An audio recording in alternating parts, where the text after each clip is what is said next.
So we're gonna do a quick video tour of the property. I got the new raised bed. It's very little compared to my old one, but we'll work on getting that a little bigger. This little shed, which is the bee barn, and that little old Jeep is going in there to get restored. I just got that little barn find.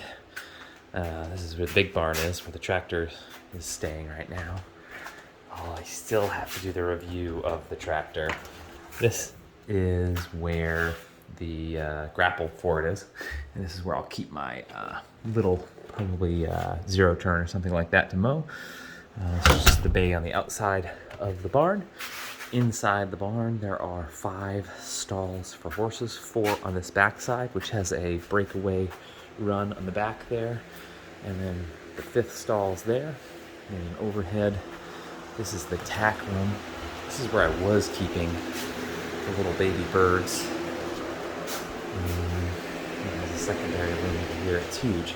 I almost want to convert this 2-room area, kind of expand this wall back to here and make it a little bit bigger and make that into like an Airbnb for people who will eventually board their horses here. And then there's tons of room up top too. The barn is massive. I think it's 48 by 48. It's huge. And then some big bay doors here. There's some more bees. I literally have bees everywhere now because I love bees.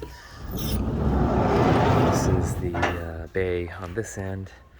This is all just old pallets and my old barn chicken shed. That's the plastic shed I still can rebuild.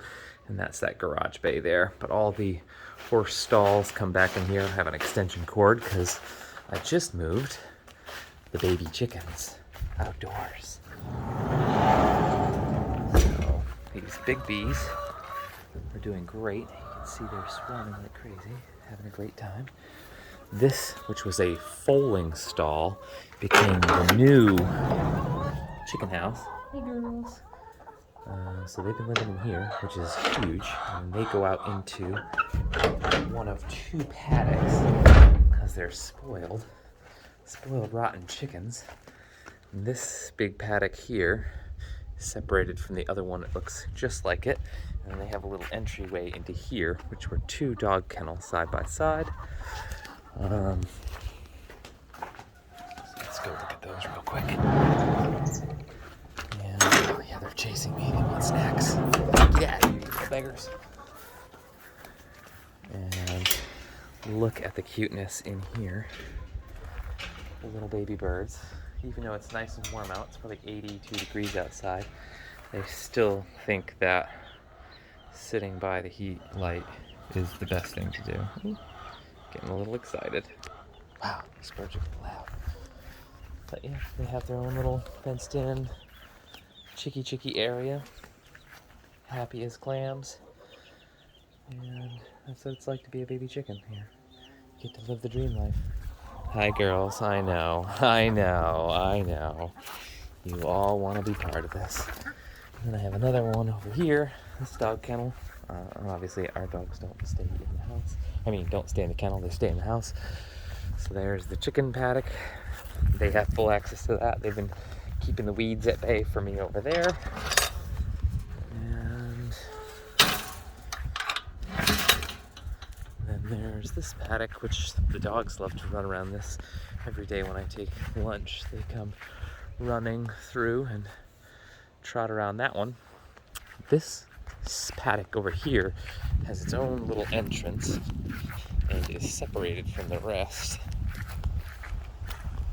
But this is facing the back of the house over here. There's the pool deck and all that.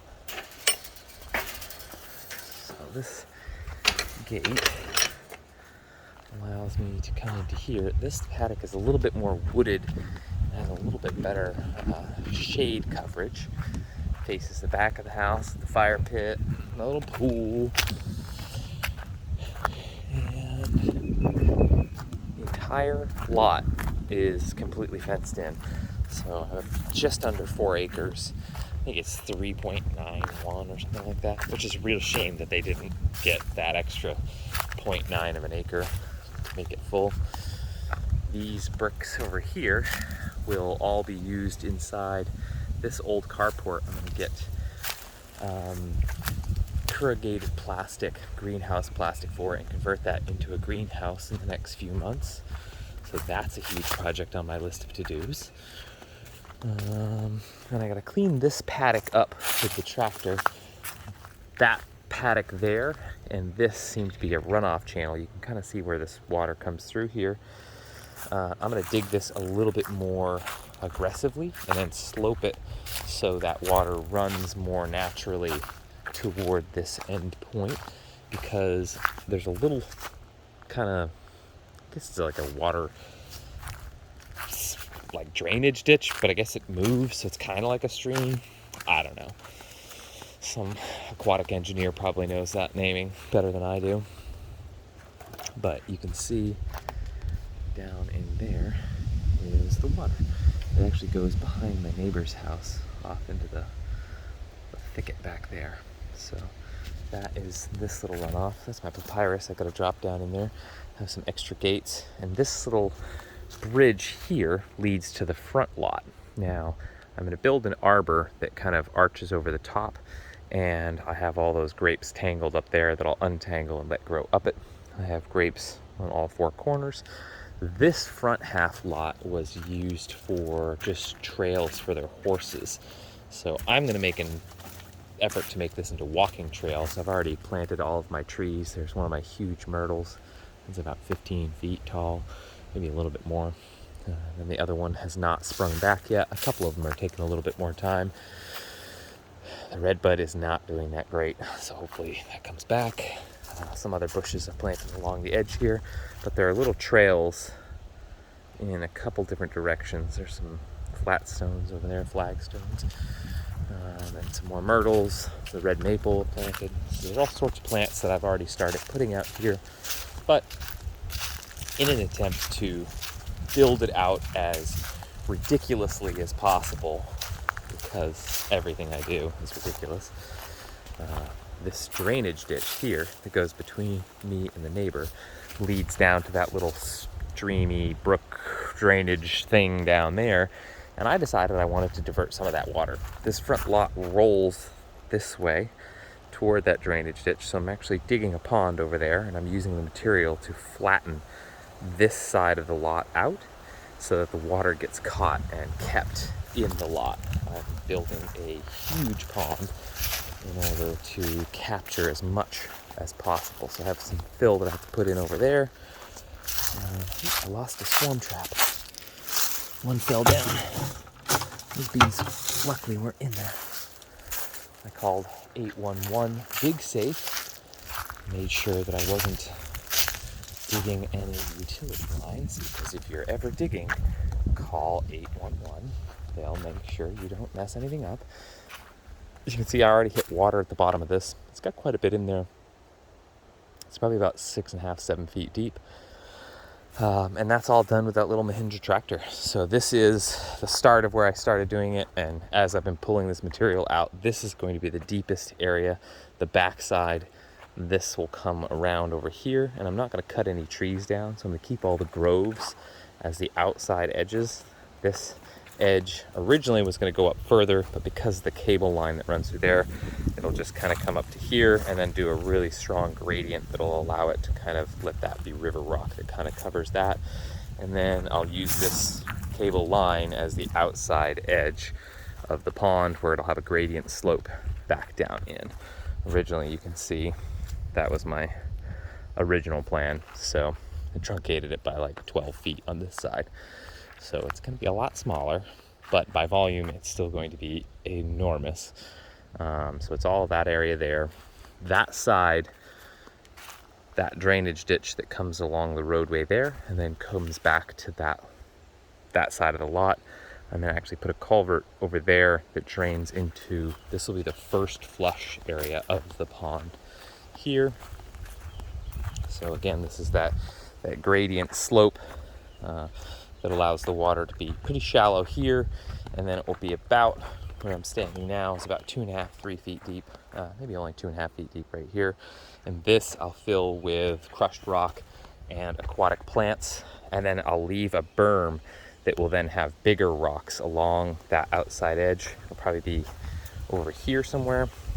So there'll be almost like a row of rocks that are just either at the water height or just below, that'll allow the water to not flow so quickly from this first area where the water's coming in from the roadside into the bigger, deeper pond area.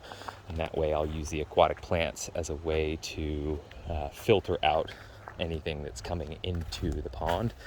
You can see I've already started bringing the material out of the pond and trying to level this out. This actually rolled really quickly into that side, so there's a ton, all that material there is now over here and being flattened out and dragged around in an attempt to grade the lot so that its water retention is in favor of directing it toward the pond.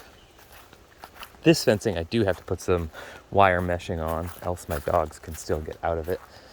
And the trail continues, so you'll be able to go around the pond the back side or on this side. But this area that's pretty big and open will be the pond. And then there's another big open area up in the front there. This is the old entryway to the property, which I just actually put some of that material on this as well. This was trench. Someone came in and dug a trench that was in the wrong spot. But I re-leveled that and then retrenched to the culvert here so that the water will divert under here and then go into this drainage ditch, and then I'll divert it back to the back side of the pond to collect as much as possible.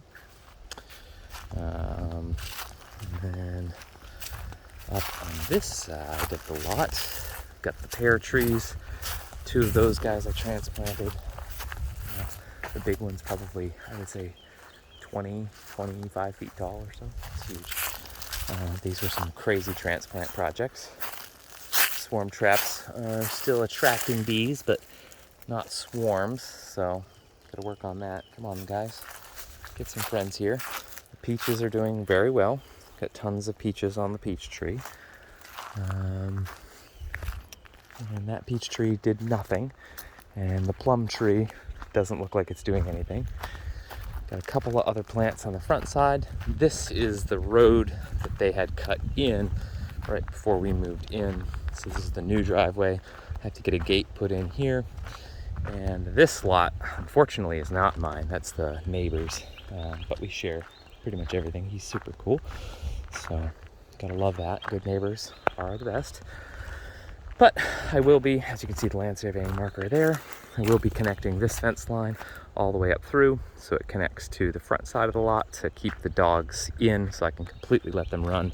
They already do, but they have a tendency to run off a little bit because they're punks. And yeah, that's the front side of the property. And this huge tree, which is almost 30 feet tall, which is a chocolate mimosa, is doing exceptionally well after transplant. These are all the trees that were cut down in order to put this roadway in. So I've been using the grapple on the tractor to lift it all up and lop up all the trees. The ginkgo came back in wild form. It's actually done really well considering it was transplanted. I actually didn't expect it to do that well. I have this magnolia is doing terribly. I think it just needs to drop its leaves and sprout some new ones. And a little grove of myrtles in the middle here. They're back.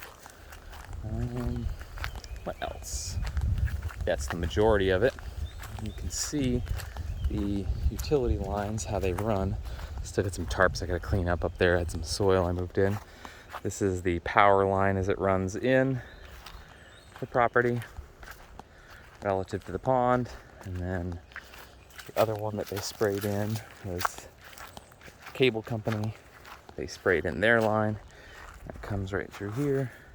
They actually made a straight line, amazingly enough. With all the trees, it didn't seem like it would be that easy for them to do that. But those run right through the little ditch there and provide the power and cable for the house, which is nice that they went subterranean with that. So on the lot itself, there are no power poles. And then as a redundancy, this whole front 2 acres is separated from the house's lot by this gate. So I have a second gate here that allows me to shut that and keep the dogs specifically on this side, which makes for better dogs because they don't run away. But yeah, that is the house and lot and the plans for future pond and things to come. Next, I'll do the 14-hour review of the little Mahindra tractor that could. It has been digging all of the things I need dug, which is fantastic, and I love it.